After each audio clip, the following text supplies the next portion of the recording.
Hello, this is Brendan OBH back again, and just picking up where we left off with Twisted Tales number 1. I'm just picking up where we left off in the next story, and I noticed in the other videos I was kind of dragging along the stories. I was kind of taking a while, but sorry about that. But these next stories are actually pretty simple to go through, so I'm going to be quick with this. So this next story is called A Walk in the Woods, and it's a couple vacationing in Germany, and they have car trouble, so they go to the nearest house to see if they can get a tow truck to come pick up their car. So they go to the nearest house, they knock on the door, and it is an old woman living there, and she's clearly a witch. So they go in, and they're getting like the feeling that like the old woman is like trying to eat them, I guess. So they feel they're kind of like brought into like this Hansel and Gretel kind of fairy tale kind of situation right here. So they start getting suspicious, thinking that the old lady wants to eat them. So they run away, and the man jumps out the window, you see, and he says, "She was a witch, damn it. Didn't you see the size of that oven? She was going to cook us." So then they go in the next house, and they enter in, and it turns out that when they go in the house, there's 3 porridges sitting on the table, and the wife takes a bite of one's too hot, she takes a bite of another one, it's too cold, and the other one's just right. And all of a sudden a bear just like shows up and just like tries to eat her, and luckily the man saves her in time, and they run away. Clearly it's like a 3 bears kind of situation, and the husband tells the wife to put on this red cloak because it's too cold, so she goes okay. So they go into the next house, and there's an old lady sitting in a bed, and you can clearly see that it's kind of going into a little Red Riding Hood kind of thing, with her wearing the cloak and everything. And so then the husband tells the wife to stay with the old lady while he gets help. So she stays with the old lady, and they talk a little bit, as you can see here. And then you can see it's kind of turning into, more into the little Red Riding Hood kind of story.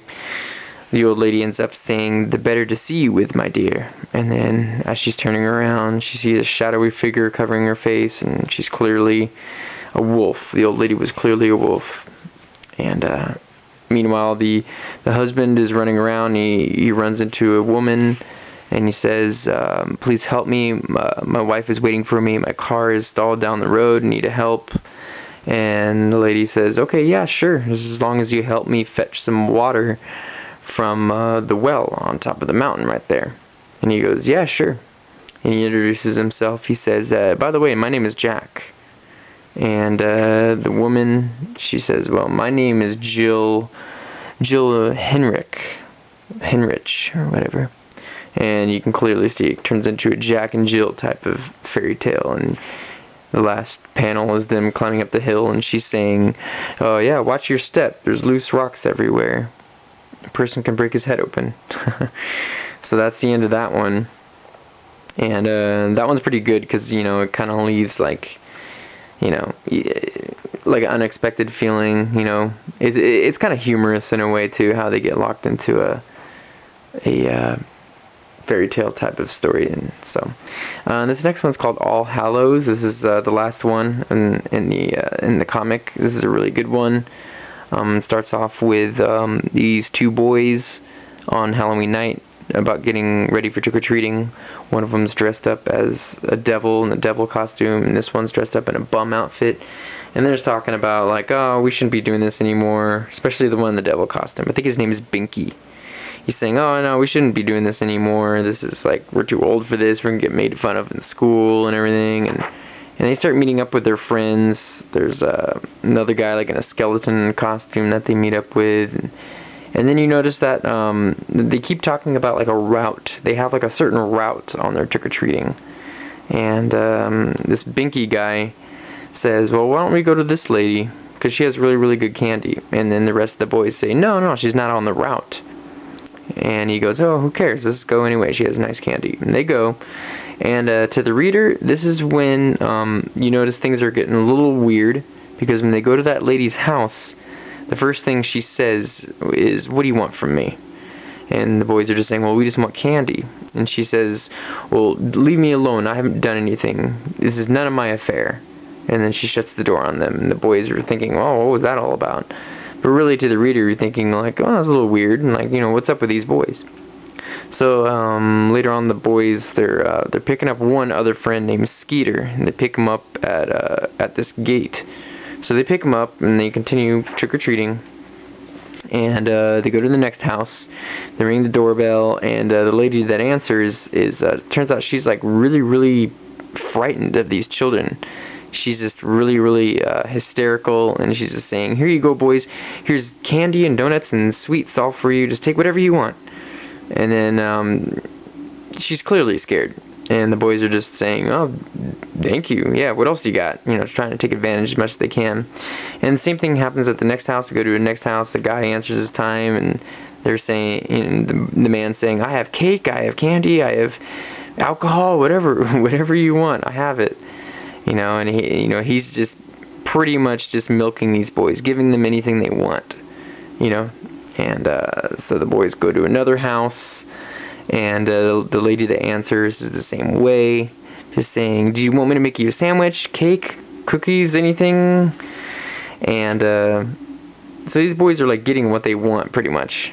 And but then the husband of the house comes out, and he's calling them monsters. Monsters. You can terrorize the whole neighborhood. You think you can do this to us every year? And then in this part of the story, you're kind of seeing something's kind of unfolding. And he continues on saying, he was our only son, our only boy. I won't let you hurt the others. I won't let you. First the Smiths, then the Millers, then the Kittners, then the Boatners. Last year it was me. Who's going to be next? So you kind of see like something's happening right now. Like these boys are doing something. They're terrorizing this neighborhood pretty much. But we're about to find out why. So the same boys go to another house. And this time when they go to the house, they say, is Eddie home? And then the parents are like, no, he's not here. He's not here. And then the boys just kind of barge themselves in. They say, no, he is here. Give him to us. Give him to us. And then the mother's just saying, please, please don't take him. Just give us one more year. One more year. And the boys are like, no, sorry, it's time. We got to take him. And the mother pretty much is just saying, like, don't take him, don't take him. But the father right here is pretty much giving the boys their son, just saying, here he is. Take him. Take him. And when they take him, the wife is like, no, how could you? How could you take him? And he's saying, it's no good, Martha. They'll just keep coming back. You see what they've done with the others. So the boys take their son away, and they take him to this old abandoned house that's like burned down. And at this point, the story's kind of unfolding. It turns out that there was, years back, there was a Halloween prank that included lighting a fire like in front of a house, just like as a prank. And it ended up killing the family, or killing the people that lived there. And the boy was just saying, like, I was just tagging along, it wasn't really my fault. But the older boys are just saying, it doesn't matter, you were a part of it.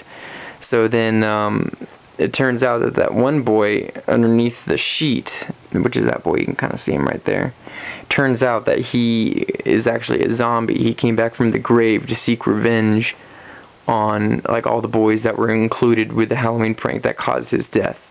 And these other boys were just kind of helping him out. And they end up pouring gasoline on that little kid Eddie, who was included in the prank years before. Poured gasoline on him and burned him alive. And then right afterwards, the boys just kind of brush it off like nothing happened. And they just say, well, is that it? Can we go home? Yep, let's go home. And they drop off the zombie boy, Skeeter, at the graveyard. And now that their deed is done, and the deal is over, they let him go back into the graveyard and say, rest in peace, Skeeter, rest in peace, get some rest. And that's the end of the story right there. It's kind of like a twist ending right there. You don't really expect it. pretty cool. That's just an ad page right there for subscriptions and letting you know what's the next issue going to be, and that's it. That's the end of the comic right there. So that's the end of Twisted Tales #1. And these comics are still available. Like, you can still find them on Amazon and eBay and stuff. They're not that expensive. And if you're a fan of like horror and horror comics and everything, I really suggest you get it. They're really, really good. And the whole line is really, really good. Anyway, that concludes this video. This is Brandon OBH.